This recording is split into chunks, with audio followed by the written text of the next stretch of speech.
नमस्कार दोस्तों, स्वागत है आप सभी का प्रीलिम्स मंत्रा में। आज की डेट है 27 मई 2023। आज हम 3 सोर्सेज से अपने डिस्कशन को कंटिन्यू करेंगे, द हिंदू, इंडियन एक्सप्रेस और पीआईबी। इसके बाद आपको और कुछ पढ़ने की जरूरत नहीं है आपके प्रीलिम्स के लिए। आइए शुरुआत करते हैं अपने डिस्कशन की और जानते हैं पहले आर्टिकल के बारे में। पहला आर्टिकल डील करता है हमारा मॉनसून से। अभी रिसेंटली आपने न्यूज़पेपर पढ़ा होगा, आपको बताया गया होगा कि बहुत से एरियाज में ड्रॉट पड़ सकता है भारत के अंदर। अब इसके विपरीत जो हमारा इंडियन मेट्रोलॉजिकल डिपार्टमेंट है, इसने फोरकास्ट किया है कि भाई इस साल जो रेनफॉल है लगभग नॉर्मल रहने वाली है जून से सितंबर मंथ के लिए। यानी जब हमारे मॉनसून सीजन आता है उस समय नॉर्मल रेनफॉल रहेगी भारत के अंदर। अब इसे कैलकुलेट कैसे किया जाता है? देखिए, लॉन्ग पीरियड एवरेज 50 साल का मीन निकालते हैं बारिश का, जो कि लगभग आपका 87 सेंटीमीटर के आसपास रहता है। अब यहां पर इसका 96 से लेके 104% के बीच में अगर आपकी रेनफॉल रहती है तो इसे नॉर्मल रेनफॉल कहा जाता है। अगर इससे कम रहती है तो ड्रॉट सीजन है, और इससे ज़्यादा आपके पास एक्सटेंसिव रेनफॉल वाला सीजन है। तो यहाँ पे आपको समझना होगा कि हमने जो प्रिडिक्ट किया है, यानी इंडियन मेट्रोलॉजिकल डिपार्टमेंट ने जो प्रिडिक्ट किया है, इस साल भारत में नॉर्मल रेनफॉल रहेगी, बट बॉटम हाफ की तरफ, मतलब थोड़ी कम रेनफॉल देखने को मिल सकती है भारत के अंदर। अब एक और चीज़ हमें यहाँ पर समझनी होगी कि क्यों इतना फोरकास्ट किया जा रहा था कि भाई भारत में इस साल ड्रॉट पड़ सकता है, क्योंकि इस साल हमें अलीनो मिलने के चांसेस बहुत ज़्यादा थे। अब अलीनो क्या है इसे समझते हैं। देखिए, मान लीजिए ये आपका ऑस्ट्रेलिया है और ये आपका साउथ अमेरिका। अब होता ये है कि साउथ अमेरिका में हर बार कोल्ड करंट आता है। अब इससे यहाँ पर आपका ड्रॉट पड़ता है साउथ अमेरिका में, और साथ के साथ यहाँ पर फिशिंग अच्छी होती है क्योंकि बॉटम से यहाँ पर आपके पानी की अपवेलिंग होती है। अपवेलिंग के कारण नीचे से आपके जो न्यूट्रिएंट हैं वो ऊपर की तरफ आते हैं, जिसके कारण फिशेस अच्छी मिलती हैं यहाँ पे। इसके विपरीत अगर हम ऑस्ट्रेलिया की बात करते हैं तो ऑस्ट्रेलिया में यहाँ पर वार्म करंट आता है। अब पानी क्योंकि गर्म है तो यहाँ पर हवा के साथ बहुत सा मॉइस्चर लाएगा, और इसकी वजह से यहाँ पर बहुत बारिश होती है, यानी अच्छा खासा बारिश का सीजन रहता है यहाँ पे। अब जब ये परिस्थिति बिल्कुल पलट हो जाए, यानी विपरीत हो जाए, कि यहाँ पर आपके कोल्ड करंट की जगह वार्म करंट आ जाए, जिसकी वजह से यहां पर बारिशें हो साउथ अमेरिका में और ऑस्ट्रेलिया में ड्रॉट पड़ जाए कोल्ड करंट के कारण, इसे कहा जाता है अलीनो। अलीनो एक ऐसी परिस्थिति है जिसके कारण भारत, यानी कि भारत में वेस्टर्न घाट वाला एरिया और नॉर्थ वेस्टर्न पार्ट, यहां पर आपको ड्रॉट देखने को मिलता है इसके कारण। तो ये सिचुएशन, इसे अलीनो कहा जाता है। अलीनो के अलावा बहुत सी ऐसी चीजें हैं, अगर अलीनो आए भी इसका इंपैक्ट जो कम कर देती हैं, जैसे इंडियन ओशन डायपोल मूवमेंट। आने वाले लेक्चर में अगर इसके बारे में हमारे को कोई आर्टिकल मिला तो हम इसे भी डिटेल में जरूर से डिस्कस करेंगे। अब थोड़ा बहुत जान लेते हैं इंडियन मेट्रोलॉजिकल डिपार्टमेंट के बारे में भी। इसे एस्टैब्लिश किया गया था 1875 में, और ये मिनिस्ट्री ऑफ अर्थ साइंस के अंडर आती है आपकी एजेंसी। इसके अलावा ये रिस्पॉन्सिबल है भारत के अंदर मेट्रोलॉजिकल ऑब्जर्वेशन के लिए, वेदर फोरकास्टिंग के लिए और सिस्मोलॉजी के लिए।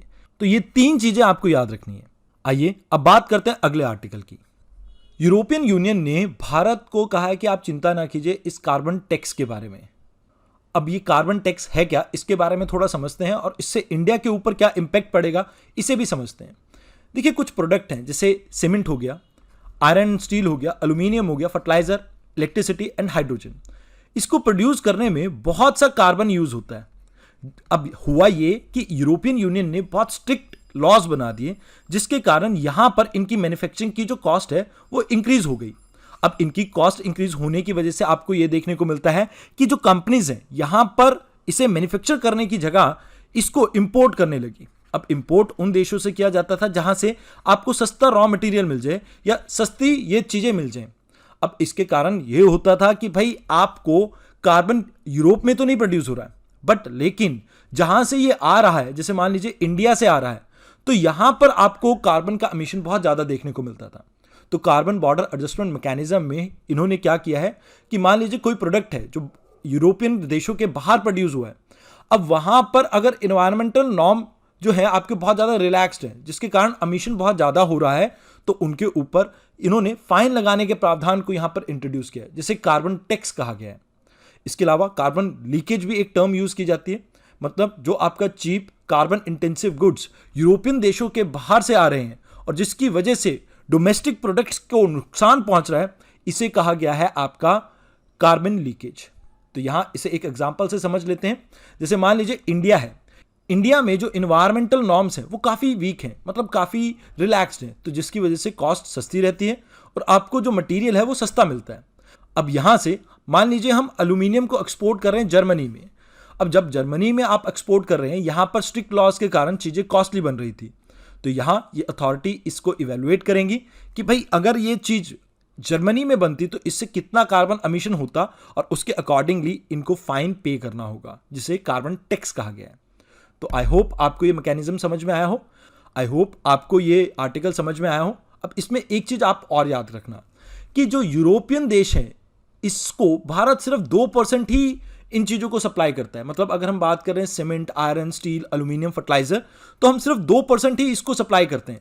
इसमें ज्यादातर नुकसान आपको देखने को मिलता है चाइना जैसी कंट्रीज को, रशिया जैसी कंट्रीज को, उसके अलावा टर्की। साथ के साथ अगर हम लीस्ट डेवलप्ड कंट्रीज की बात करें तो मोजाम्बिक को भी काफी आपका नुकसान देखने को मिलेगा इससे। इसके अलावा इंडिया, साउथ अमेरिका, ब्राजील, इनको भी कुछ नुकसान का सामना करना पड़ेगा, और यही इंडिया के कंसर्न है जिसको एड्रेस करने के लिए यूरोपियन यूनियन अभी काम कर रहा है। आइए अब चलते हैं अगले आर्टिकल पे। अगला आर्टिकल हमारा डील करता है इंडस वाटर ट्रीटी से। देखिए आप सभी को पता होगा इंडस वाटर ट्रीटी है क्या, लेकिन एक बार इसे फिर से समझ लेते हैं। देखिए हुआ ये था कि जब भारत का पार्टीशन हुआ था तब वाटर बॉडीज को डिवाइड नहीं किया गया था। अब इसके पीछे बहुत परेशानी हो रही थी, तो वर्ल्ड बैंक इसमें एक मीडिएटर के तौर पे आया, और यहां पर यह कहा गया कि जो ऊपर की 3 नदियां हैं, जैसे कि यहां पर आपको इंडस देखने को मिल रही है, ये झेलम देखने को मिल रही है, चिनाब, ये तीनों का पानी जो है ये सिर्फ और सिर्फ पाकिस्तान को मिलेगा। इसके अलावा जो रावी है, सतलुज है और ब्यास, इन तीनों का जो पानी है ये भारत को मिलेगा। यह है आपकी इंडस वाटर ट्रीटी। अब इसमें भारत अपने शेयर को अच्छी तरह से यूटिलाइज करना चाहता है, ताकि हमें जो इंडस वाटर ट्रीटी के अंदर अधिकार दिए गए हैं हम उसे प्रॉपर यूटिलाइज कर सकें। अब यहां पर इस एरिया में बहुत सा हाइड्रो पावर का पोटेंशियल है, तो इस वजह से भारत चाहता है कि हम इसे बेटर वे में यूटिलाइज कर सकें। अब इसे साइन किन किन ने किया था, तो भारत की तरफ से पंडित जवाहरलाल नेहरू जी ने किया था, और पाकिस्तान की तरफ से आयुब खान ने। इसमें एक चीज आपको याद रखनी है कि भारत को 20% जो इंडस का वाटर है वो इरिगेशन, पावर जनरेशन और ट्रांसपोर्टेशन में यूज करने के लिए अधिकार दिए गए हैं। तो भारत इसी को ढंग से यूटिलाइज करना चाहता है अब। और एक चीज आप स्टार मार्क करके याद रखना कि ऑल्दो चाइना से ओरिजिनेट करती है आपकी इंडस रिवर, बट चाइना इसका पार्ट नहीं है। मतलब इस ट्रीटी में चाइना बीच में नहीं है। तो इस आर्टिकल में इतना ही था। आइए अब बात करते हैं अगले आर्टिकल की। अगला आर्टिकल हमारा डील करता है फोर्टिफाइड राइस से। अब यहां पे आपको समझना होगा कि कंटेक्स्ट क्या है। देखिए अभी रिसेंटली कांग्रेस ने एक सवालिया निशान उठाया था इन राइस फोर्टिफिकेशन प्रोसेस के ऊपर। इन्होंने कहा कि क्यों भारतीय सरकार इतनी जल्दबाजी में इन्हें पार्ट बनाना चाहती है पीडीएस स्कीम का। पीडीएस मतलब पब्लिक डिस्ट्रीब्यूशन स्कीम का। अब यहां पर करोड़ों लोगों को भारतीय सरकार सस्ते दरों पर राशन बांटती है, तो बहुत से घरों में ये जाएगा। अब अगर हमें इस फोर्टिफिकेशन का इल इफेक्ट नहीं पता होगा तो कहीं ना कहीं इसका नेगेटिव इंपैक्ट बहुत बड़ी पॉपुलेशन के ऊपर पड़ेगा। तो हमें पहले उसे जांच कर ही इन्हें लॉन्च करना चाहिए था। तो यहां पर यूनियन मिनिस्ट्री जो है फूड की, उन्होंने कहा कि भाई हमने नीति आयोग और बहुत से एडवाइजर्स की सलाह लेके या एक्सपर्ट्स की सलाह लेके हमने इन्हें लॉन्च किया है, तो ये सेफ है। अब यहां हमें एक चीज पता होनी चाहिए कि फोर्टिफिकेशन होती क्या है। देखिए कुछ ऐसे विटामिन और मिनरल जो या तो पहले से ही किसी फूड क्रॉप में थे या नहीं थे, मतलब हो सकता है पहले से थोड़ी कम मात्रा में हो, उसे और ज़्यादा एम्पलीफाई कर दिया हमने, या हो सकता है नहीं भी हो। ऐसे विटामिन मिनरल्स को जब ऐड किया जाता है किसी स्टेपल क्रॉप में, तो इसे कहा जाता है फोर्टिफिकेशन। इसमें कई बार आयरन को ऐड किया जाता है, कभी आयोडीन को ऐड कर दिया, zinc, vitamin A and D, इन सभी चीज़ों को ऐड कर सकते हैं हम। जैसे एग्जाम्पल देता हूँ, आपने सॉल्ट के बारे में देखा होगा, इस नमक में आयोडीन है, ऐसे कई बार कहा जाता है ना। तो आयोडीन युक्त नमक बेसिकली क्या है, ये भी एक फोर्टिफिकेशन ही है। अगर इसका आपको एग्जाम्पल याद रखना हो तो आप टाटा सॉल्ट का एग्जाम्पल यहां पर दे सकते हैं। आइए अब बात करते हैं अगले आर्टिकल की। हमारा ये आर्टिकल डील करता है भूटान चाइना बॉर्डर विवाद से। देखिए रिसेंटली भूटान ने ये घोषणा की थी कि भाई ये अपने चाइना के साथ बॉर्डर विवाद को खत्म करना चाहते हैं। अब इसमें चाइना ने एक रणनीति निकाली थी, जिसमें चाइना ने ये कहा था कि भाई आप हमें डोकलाम दे दीजिए और आपके बाकी जितने भी विवाद हैं हम उन्हें सभी को खत्म या खारिज कर देंगे। तो जिसके लिए भूटान कुछ हद तक तैयार भी हो गया। ऑल्दो भूटान ने इंडिया के कंसर्न्स को कहीं भी एड्रेस नहीं किया है, क्योंकि डोकलाम जो है इंडिया के सिलीगुड़ी पास, जैसे कि आप ये मैप में देख सकते हैं, इसके काफ़ी नज़दीक है। और यहाँ पर जो सिलीगुड़ी पास है ये एक तरह का चौक पॉइंट है और कहीं ना कहीं नॉर्थ ईस्ट के हमारे एक्सेस को इंश्योर करता है। अगर चाइना इसके पास पहुंचता है तो भविष्य में जब भी इंडिया और चाइना की बैटल होती है तो ये हमारे लिए एक सर का दर्द बन सकता है। इसके अलावा यहाँ पर आपको एक और चीज़ याद रखनी है, अबाउट 3 स्टेप रोड मैप। ये एक इनिशिएटिव है भूटान और चाइना का, जहाँ से ये रिजॉल्व कर रहे हैं अपने बॉर्डर डिस्प्यूट को। ये लॉन्च किया गया था अक्टूबर 2021 में ऑल्दो, बट इसी तरह का एक क्वेश्चन आपसे पूछा गया था 2 स्टेट सोल्यूशन का, जो कि इजराइल से डील करता है। तो इसी तरह से आप इसको भी याद रखना, हो सकता है यूपीएससी आपको इसके बारे में पूछ ले, तो स्टार मार्क करता हूं मैं इसे। आइए अब बात करते हैं अगले आर्टिकल की। अभी कल भी हमने बात की थी सेंसस के बारे में, तो एक बार फिर से ये आर्टिकल पब्लिश हुआ है सेंसस के बारे में। अब इसमें कहा जा रहा है कि भारत के अंदर 6 जो आपके मेजर धर्म हैं, इनके लिए कोड इशू कर दिया है भारतीय सरकार ने। अब ये 6 धर्म कौन कौन से हैं, जैसे हिंदू, मुस्लिम, क्रिश्चियन, बुद्धिस्ट, सिख और जैन। अब यहां पर इनके लिए कोड इशू किए गए। अब इसके अलावा और बहुत सी चीज़ों के लिए कोड इशू किए गए हैं, तो इस बार पहली बार हमने कोड की डायरेक्टरी भी इशू की है, तो डायरेक्टरी भी आएगी। इसके अलावा आपको याद रखना है कि ये पहला डिजिटल सेंसस है, तो यहाँ पर जो मोड ऑफ ट्रेवल है, जैसे मान लीजिए इसके बारे में आप घर पे बैठे अपने आप इन सवालों के जवाब देंगे कि भाई आप कितने बजे अपने घर से जाते हैं, आप किस तरह से ट्रैवल करते हैं अपने ऑफिस के लिए, तो ये सभी चीज़ें आपको बतानी होंगी, चाहे मेट्रो से जा रहे हो चाहे बस से जा रहे हो, ये आपको बताना होगा। इसके अलावा अगर किसी को डिसेबिलिटी है तो उसमें यह पूछा जाएगा कि क्या टाइप है उसका और क्या कॉज है, मतलब किस कारण से वो डिसेबिलिटी हुई है। इसके अलावा मान लीजिए एक पर्सन से ये भी पूछा जाएगा कि वो कैसे घर में रहता है, रेंटेड या खुद के। इसके अलावा ड्रिंकिंग वाटर के बारे में भी यहाँ पर सवाल पूछा जाएगा। अगर अर्बन एरिया में आप रहते हैं तो 100 मीटर के अंदर अगर आपको ड्रिंकिंग वाटर मिल जाता है तो वो एक्सेसिबिलिटी को चेक कर रहे हैं। रूरल एरिया में ये डिस्टेंस आपका 500 मीटर के आसपास है। अब सेंसस के बारे में बात कर रहे हैं तो इसकी हिस्ट्री भी पता होनी चाहिए हमें। तो हिस्ट्री के बारे में बताता हूँ मैं आपको कि इसके बारे में जिक्र किया गया है ऋग्वेद में। इसके अलावा अर्थशास्त्र, जो कौटिल्य के अर्थशास्त्र है, इसमें भी आप इसका जिक्र देखते हैं। साथ के साथ आप आईने अकबरी, जो आपकी अकबर से डील करती है ना, अकबर के टाइम की, तो उसमें भी इसके बारे में जिक्र किया गया। जो मॉडर्न फॉर्म ऑफ सेंसस है ये आपकी शुरू हुई थी 1872 में। इसको शुरू किया था उस समय के जो गवर्नर जनरल हुआ करते थे, लॉर्ड मायो, इन्होंने शुरुआत की थी इसकी। ऑल्दो फुल फ्लेज फॉर्म में 1881 में हमारा पहला सेंसस कंडक्ट हुआ था। इसके बाद पोस्ट 1947 यानी कि आज़ादी के बाद हम एक सेंसस एक्ट लेके आए 1948 में। इस एक्ट के तहत जो सेंसस ऑफिसर्स हैं उन्हें ये ड्यूटी दी गई थी कि ये हर 10 साल पे सेंसस कंडक्ट करवाएंगे। अब ये कौन कंडक्ट करवाता है, तो इसके लिए मैं आपको बता देता हूं। Office of registrar general of census commissioner, ये इसको कंडक्ट करवाते हैं और ये आते हैं आपके मिनिस्ट्री ऑफ होम के अंडर। ये 10 साल में एक बारी प्रक्रिया होती है, बट इस बार 2021 में ये नहीं हुई थी कोविड के कारण। अभी रिसेंट टाइम में ये हो सकती है कभी भी, इस साल या अगले साल। जब भी हो तो इसके बारे में आपको ज़रूर से पढ़ना है। अब यहाँ पर 2 चीज़ों का आपको ध्यान रखना है। देखिए, ये जो इन्फॉर्मेशन है ये कॉन्फिडेंशियल है, किसी के साथ शेयर नहीं की जाती है। दूसरी चीज़, यहाँ पर इसी चीज़ को इंश्योर करने के लिए हम कोडिफिकेशन कर रहे हैं, बट कई बार ये कोड गलत भी फिल हो सकते हैं, तो इस वजह से यहाँ पर थोड़ा डर बना हुआ है। इसके अलावा आपको ये भी याद रखना है कि भाई सिटीजन की ये ड्यूटी है कि जो भी उनसे सवाल पूछे जाए सेंसस में, उनका उन्होंने करेक्ट आंसर देना है। तो इसके बारे में आप इस स्लाइड में पढ़ सकते हैं, तो डोंट वरी अबाउट इट। आइए अब चलते हैं अगले आर्टिकल पे। यह आर्टिकल बात करता है नेवी और इसरो ने मिलकर एक ट्रेनिंग प्लान तैयार किया है गगनयान के लिए, उनके क्रू के लिए। अब यहाँ पर हो क्या रहा है, जैसे देखिए, आप मान लीजिए गगनयान जब धरती पे आएगा तो ये अरेबियन सी के अंदर लैंड करेगा। अरेबियन सी में कहाँ पे, गुजरात के आसपास। अब जब ये यहाँ पर लैंड करेगा तो पानी में लैंड करने की वजह से उसकी यहाँ पर ट्रेनिंग दी जा रही है। तो ये ट्रेनिंग कहाँ पर दी जा रही है, आपके वाटर सर्वाइवल ट्रेनिंग फैसिलिटी में, जो कि INS गरुड़ा कोची में है। इसके अलावा यहाँ पर इसरो और नेवी ने मिलकर Gaganyaan recovery training plan release किया है। अब यहाँ आपको 2-3 चीज़ें याद रखनी है। गगनयान ऐसा नहीं है कि हम सीधा ही ह्यूमन मिशन भेज रहे हैं। वैसे तो ये है आपका ह्यूमन मिशन, जो कि आपके अक्टूबर, नवंबर, दिसंबर 2024 में लॉन्च हो सकता है, कभी भी इन मंथ्स में। अब यहाँ आपको याद रखना है कि इससे पहले जीवन करके एक मिशन जाएगा। अब जीवन ये शाहरुख खान की फिल्म नहीं है, ये अनमैन्ड मिशन रहेगा, जो कि इस साल के अंत तक रिलीज किया जाएगा, मतलब लॉन्च किया जाएगा। इसके बाद G2 आएगा, जो कि अगले साल के सेकेंड क्वार्टर में रिलीज किया जाएगा। इसके बाद आपका H1 आएगा, जो कि मैन्ड मिशन रहेगा। H फॉर ह्यूमन, G और G1 गगनयान 1 और 2। अब गगनयान में हमारी इच्छा क्या है कि हम लोअर अर्थ ऑर्बिट में पहली बार भारतीयों को अपने खुद के स्पेसक्राफ्ट में लेके जाएं, जहां पर 5 से 7 दिन ये 300 से 400 किलोमीटर हाइट पे रहेंगे। इस आर्टिकल में आपको इतना ही पता होना चाहिए था, लेकिन एक आपके लिए सवाल है।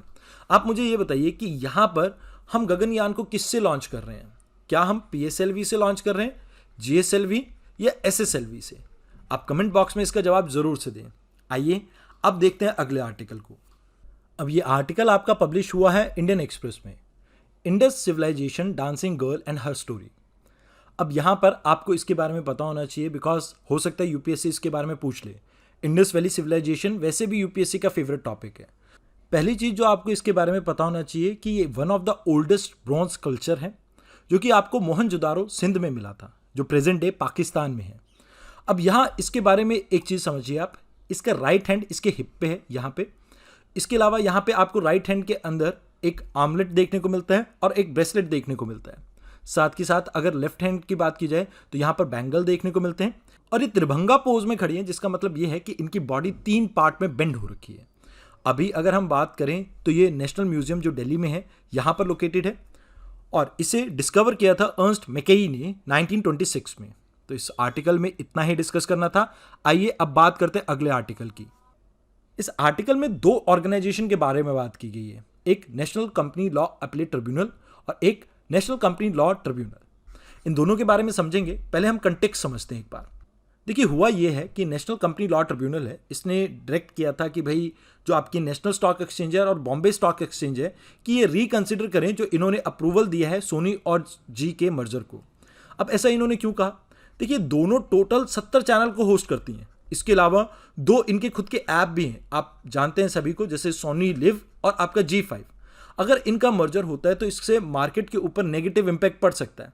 तो यहाँ पर इस वजह से कहा गया था कि भाई आप इस चीज़ को रिकंसिडर कीजिए, क्योंकि सोनी के पास इसका मेजर स्टेक चला जाएगा। और साथ के साथ आपको ये भी याद रखना है कि जो जी है इसने अपने जो शेयर हैं उसको डिल्यूट करना है, जहाँ पे जो जी के फाउंडर हैं उनके पास 5-10% के शेयर रहेंगे और बाकी सभी जो शेयर हैं वो बेच दिए जाएंगे। तो इस चीज़ से इंडिया की मार्केट डिसरप्ट हो सकती थी। तो इस वजह से नेशनल कंपनी लॉ ट्रिब्यूनल ने इसे रोकने का फैसला किया। यहां पर जी वालों को थोड़ी राहत की सांस मिली, क्योंकि नेशनल कंपनी अपीलेट ट्रिब्यूनल ने ना भैया इस फैसले को रद्द कर दिया। मतलब उसे कहा कि भैया आप इसे थोड़ी देर के लिए साइड में रखिए, बाकी हम इसके बारे में डिस्कस करेंगे। अब यहां आपको इन दोनों के बारे में पता होना चाहिए। अब देखिए, दोनों ही आपकी क्वासी जुडिशियल बॉडी है और स्टैट्यूटरी बॉडी है। ये दोनों ही आपकी कंपनीज एक्ट 2013 से बने हुए हैं। अब एक आपका सेक्शन 410 के अंडर बना है जो अपीलेट ट्रिब्यूनल है, वेयर एज जो आपका नेशनल कंपनी लॉ ट्रिब्यूनल है ये सेक्शन 408 के अंडर बना है। अब ये जो नेशनल कंपनी लॉ ट्रिब्यूनल है ये किसी भी तरह के बैंक्रप्सी से रिलेटेड कोई मुद्दे हों इन सभी को डील करता है, या मर्जर से रिलेटेड मुद्दे हों। अब यहाँ अगर कोई असंतुष्ट है इसके डिसीजन से तो वो national company law appellate tribunal में जा सकता है। अगर कोई अपीलेट ट्रिब्यूनल के फैसले से असंतुष्ट है तो वो सुप्रीम कोर्ट में आगे अपील कर सकता है। तो ये आपको याद रखना है इसके बारे में। आइए अब बात करते हैं आज के आखिरी आर्टिकल के बारे में। देखिए, ये आर्टिकल भी आपका इंडियन एक्सप्रेस में है और इससे पिछला भी इंडियन एक्सप्रेस में ही था। अब इस आर्टिकल में बात की जा रही है कि भाई हम पेट्रोलियम रिजर्व को बनाने की कोशिश करेंगे राजस्थान में। देखिए, हमारे पास 3 ऑलरेडी पेट्रोलियम रिजर्व है। इनको बनाने के पीछे रीजन ये था कि हम इंडिया के अंदर एनर्जी सिक्योरिटी को इंश्योर कर सकें। अब ये कहाँ कहाँ लोकेटेड है? मंगलूर, पादुर एंड विशाखापट्टनम। अभी भारत ये सोच रहा है कि हम बीकानेर जैसे इलाके में जहाँ पर आपकी सॉल्ट रॉक्स हैं, सॉल्ट बहुत ज़्यादा है, यहाँ पर भी इस तरह का एक बंकर बना सके जहाँ पर पेट्रोलियम को स्टोर कर सके। अब इसको स्टोर करने के पीछे कारण मैंने आपको बताया। क्या होता है कि कई बार जैसे अभी यूक्रेन का युद्ध चल रहा है, अब यूक्रेन के युद्ध के कारण आप देखते हैं कि जो पेट्रोल के दाम एकदम से बढ़ रहे हैं। अब कई बार ऐसा भी तो हो सकता है कि सप्लाई बिल्कुल ठप हो जाए, तो उस समय देश चलता रहे, इसके लिए ये रिजर्व क्रिएट किए जाते हैं। अब कई बार ऐसा भी हो सकता है कि आप पाकिस्तान के साथ या चाइना के साथ वॉर में चले गए हैं, अब यहाँ पर आपको तेल नहीं मिल रहा है, तो उस समय भी इन रिजर्व्स को यूज़ किया जा सकता है। तो ये इसका मकसद है। तो आज की इस डिस्कशन में इतना ही। बाकी अगर आप में से किसी ने भी डाउनलोड करने हो हमारे हैंड रिटन नोट्स जो कि हमारे टेलीग्राम चैनल पे मिलते हैं, आप इस QR कोड को स्कैन कीजिए और आप हमारे टेलीग्राम ग्रुप में पहुंच जाएंगे, वहां से आप इसे डाउनलोड कर सकते हैं। तो आज के लिए इतना ही। धन्यवाद।